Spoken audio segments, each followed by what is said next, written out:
Bonjour à tous, iPhone 12 mini a fait couler beaucoup d'encre depuis sa présentation et vous êtes sans doute nombreux à vous demander ce qu'il a réellement dans le ventre. Et bien justement, le moment est venu de nous pencher sur son cas.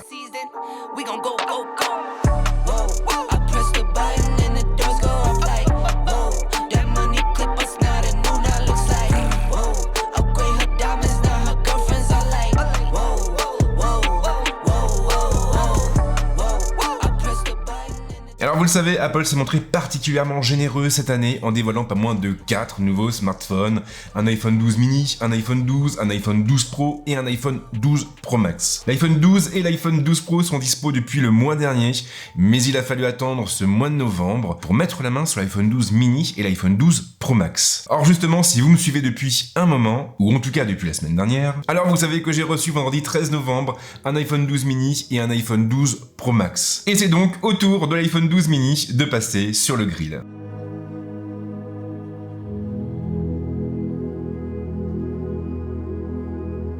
Alors clairement, l'iPhone 12 mini a fait un peu figure d'ovni lors du keynote du mois d'octobre. Ces dernières années, la diagonale de nos smartphones s'est littéralement envolée. Aujourd'hui, la moyenne se situe plutôt autour des 6 ou des 6,5 pouces. Alors forcément, quand on a vu arriver sur le marché un smartphone équipé d'un écran de 5,4 pouces, ça a fait un peu bizarre. Oui, mais c'est justement ce qui fait tout son charme. L'iPhone 12 mini a clairement tout d'un iPhone et il suffit de jouer avec pendant quelques minutes pour le constater. Comme tous les autres appareils de la gamme, il est en effet doté de finitions soignées. La construction inspire confiance et on sent immédiatement qu'on se trouve en compagnie d'un appareil premium. De face, rien ne change. L'écran est toujours encadré par de fines bordures, des bordures qui sont aussi fines que celles de l'iPhone 12 Pro. Et cela vaut bien entendu pour le menton. Quand elle encoche, elle répond toujours présente et elle abrite bien entendu une profusion de capteurs. Des capteurs qui, je le rappelle, sont nécessaires au fonctionnement de Face ID. Le dos est fait en verre mais avec une finition différente par rapport aux iPhone 12 Pro et iPhone 12 Pro Max. Apple a opté cette fois pour un effet brillant qui aura bien entendu tendance à attirer les traces de doigts et encore plus sur les coloris sombres. Ceci étant, sur la version verte, cela reste clairement du domaine du raisonnable. Le module photo s'aligne sur celui des autres iPhone 12 à une exception près. Le nombre de capteurs reste à 2. On verra cependant plus loin que cela n'empêche pas l'iPhone 12 mini de prendre de jolies photos. Il faut d'ailleurs noter que si ce module photo est assez imposant, Apple a eu la bonne idée de l'intégrer à une pièce transparente. Si bien qu'au bout d'un moment, on finit par l'oublier. Je le disais dans ma prise en main des iPhone 12 mini et iPhone 12 Pro Max, mais seuls les modèles Pro sont dotés d'un cerclage en acier inoxydable. L'iPhone 12 mini se contente donc de bordures plates en aluminium. Mais ces bordures ont un petit truc en plus, elles sont mates et elles sont teintes de la même couleur que le dos du téléphone. Et perso, j'adore. Aucun changement au niveau de l'ergonomie, le bouton de mise sous tension est toujours placé à droite et les deux touches du volume se trouvent à gauche. Même l'interrupteur qui permet de couper la sonnerie répond présent et c'est pareil pour le connecteur Lightning, toujours encadré par 2 grilles. Alors cela peut surprendre sur un appareil de ce gabarit, mais l'iPhone 12 mini est équipé de 2 haut-parleurs. C'est plutôt sympa, surtout que ces fameux haut-parleurs sont de très bonne qualité. Ils sont capables de restituer un son généreux avec une belle signature sonore. On appréciera également la certification IP68 qui rend l'appareil résistant à l'eau et à la poussière. Mais l'atout maître de l'iPhone 12 mini, c'est bien entendu son gabarit. Grâce à ses dimensions compactes et son poids plume de 133 grammes, il parvient à se faire oublier une fois en poche ou même en main.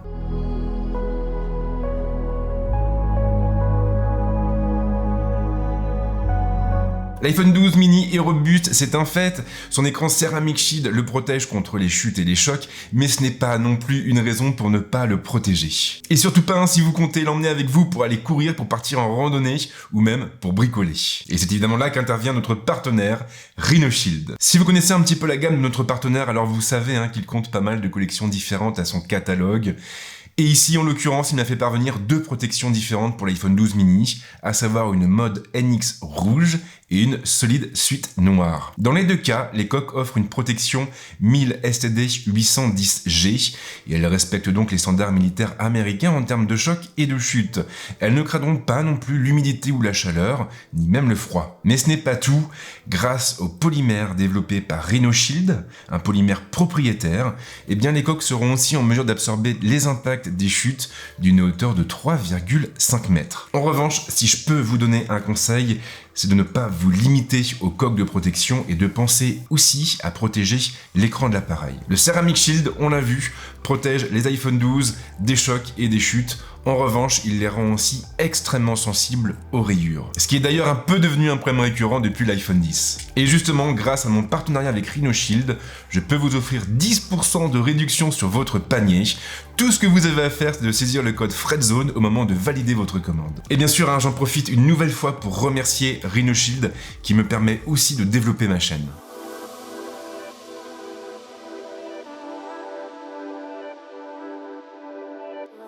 Alors clairement, l'iPhone 12 mini ne manque pas d'atouts sur le terrain du design, sur le terrain de l'ergonomie, mais on va voir qu'il a aussi pas mal de choses à faire valoir sur un aspect plus technique. En réalité, et comme on va le voir tout au long de cette partie, cet appareil tient davantage d'un mini iPhone 12 qu'un iPhone 12 Lite. Et oui, je sais, ça part un petit peu loin. L'écran atteint donc les 5,4 pouces. Maintenant, on reste sur de l'OLED et plus précisément sur du Super Retina XDR, comme tous les autres appareils de la gamme, avec en prime une résolution en 2390 par 1080, une densité de pixels de 476 pixels par pouce, le support du HDR et une couverture à 100% de l'espace colorimétrique P3. Et soyons clairs, cet écran est de toute beauté.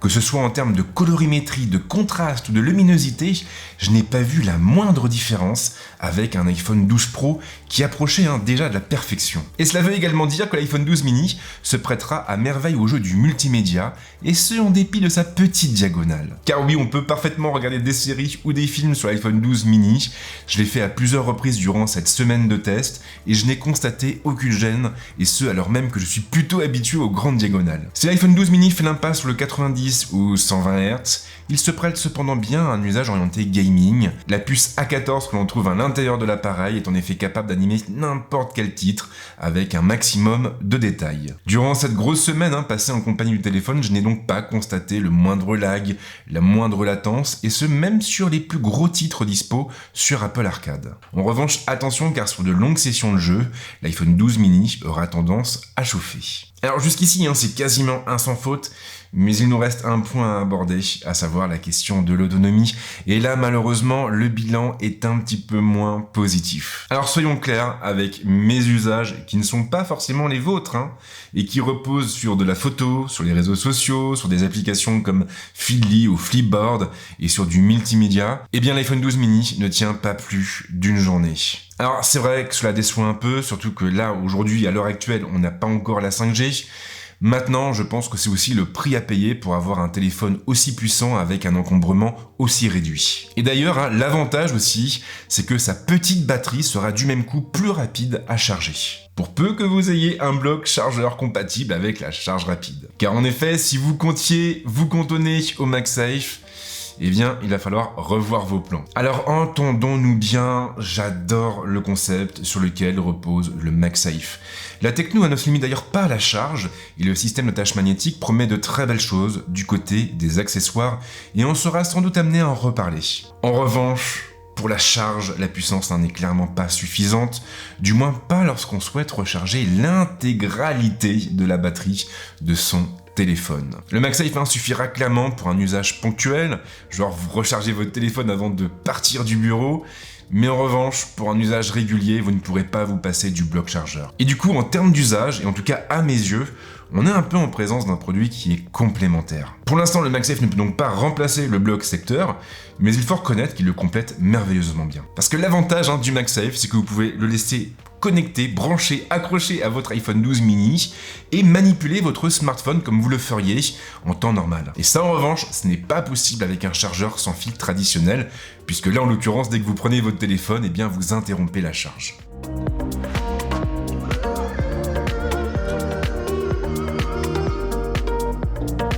Et le moment est venu d'aborder une partie cruciale de ce test, à savoir la photo et la vidéo. Alors je le disais tout à l'heure, mais l'iPhone 12 mini ne va pas aussi loin que les iPhone 12 Pro sur le terrain de la photo.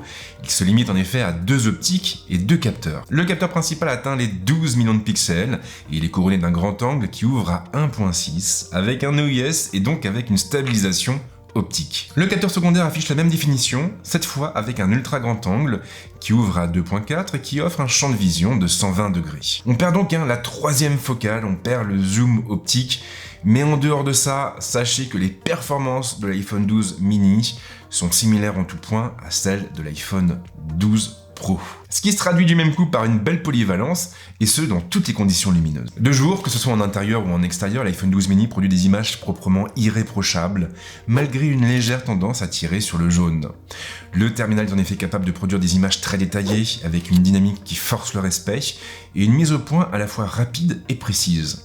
Alors perso, je craignais que l'absence de lidar ne lui complique la vie sur ce terrain, mais ce n'est pas le cas. L'autofocus fait mouche à tous les coups, même sur des sujets rapides. Mais il y a plus encore, car l'iPhone 12 mini est aussi capable de restituer des flous d'arrière-plan doux et homogènes, même sur des scènes extrêmement complexes. Si vous aviez peur que l'iPhone 12 mini montre rapidement ses limites à la nuit tombée, alors vous pouvez vous rassurer, ce n'est pas du tout le cas, et bien au contraire, il reste très à l'aise dans cet exercice, et ce, sur ces deux focales.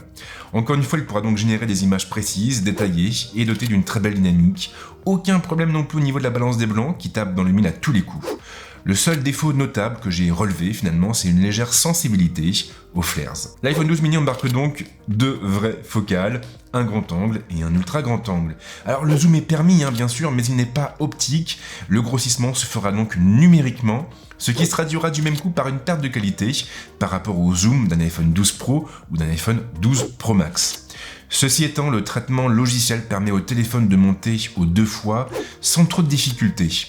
Par contre, le 5 fois sera vraiment réservé aux scènes très éclairées, et même là, les contours auront tendance à baver un peu. L'iPhone 12 mini est extrêmement à l'aise en portrait. Alors c'est vrai que parfois le détourage peut sembler un peu abrupt, mais il s'avère précis et je n'ai pas noté de problème particulier de ce côté-là, et ce même sur des sujets bien fournis sur le plan capillaire. On retrouve toujours les effets de flou qui permettent de produire des images assez différentes et finalement très convaincantes. Je pense notamment au mode High-Key qui est toujours aussi efficace. Et si vous êtes du genre à prendre des dizaines et des dizaines de selfies chaque jour, alors rassurez-vous car l'iPhone 12 mini se prête extrêmement bien à cet usage. Encore une fois, on ne peut qu'être impressionné par le rendu final, on a un piqué qui est omniprésent, on a une belle dynamique, et les effets de flou tombent juste en mode portrait, même lorsqu'on porte des lunettes à monture transparente comme les miennes. Les couleurs en revanche tirent toujours un peu sur le jaune, et en soi ce n'est pas un souci, c'est vrai, maintenant des couleurs plus neutres auraient aussi facilité le travail de retouche derrière. L'iPhone 12 mini n'est pas seulement une très bonne machine à photographier, c'est aussi une caméra performante. Tout comme pour la photo, il sera en effet capable de produire des clichés, plutôt des séquences, avec un haut niveau de détail et une dynamique qui impressionne. Les couleurs peuvent parfois être un peu saturées, mais il faut reconnaître que cela donne du style aux images. Et puis bien sûr, il y a la stabilisation, elle est proprement redoutable et elle permet de filmer facilement à main levée, sans gimbal. Alors je vais être très franc avec vous, et je vais vous le dire noir sur blanc, pour moi, l'iPhone 12 mini est équivalent à un iPhone 12 Pro, du moins si l'on enlève le fameux téléobjectif qui manque sur le petit iPhone. Et franchement, ça force le respect encore plus quand on prend en considération les dimensions du téléphone.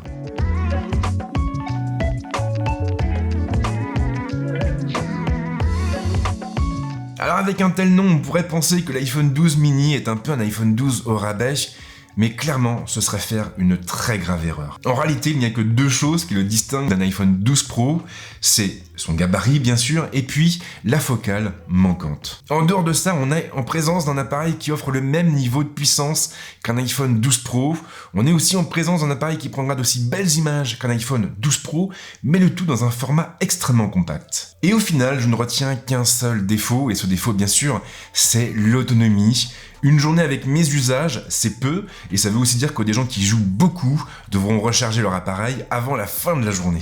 Et ça, il faut le reconnaître, par les temps qui courent, c'est un petit peu gênant. Voilà, j'espère que ce test vous a plu. Alors bien sûr, il fait volontairement l'impasse sur iOS 14, mais je l'ai beaucoup évoqué dans mon test de l'iPhone 12 Pro, et je ne voyais pas l'intérêt de revenir dessus pour cette vidéo. Maintenant que nous en avons fini avec l'iPhone 12 mini, il nous reste encore un iPhone 12 dont nous devons parler, et cet iPhone 12, c'est bien entendu le modèle Pro Max. Alors comme à chaque fois, je ne peux pas vous donner de date précise, le test arrivera quand il sera terminé, Mais ce qui est sûr en tout cas, c'est que je vais vraiment beaucoup l'articuler sur la photo et la vidéo, et aussi sur la réalité augmentée. En attendant, bien sûr, si vous avez des questions, des commentaires, des choses à dire, eh bien c'est simple, vous laissez un petit message à la suite de la vidéo. Et en ce qui me concerne, je vous souhaite de passer une bonne semaine, un bon week-end, et on se retrouve très vite avec d'autres tests. Ciao!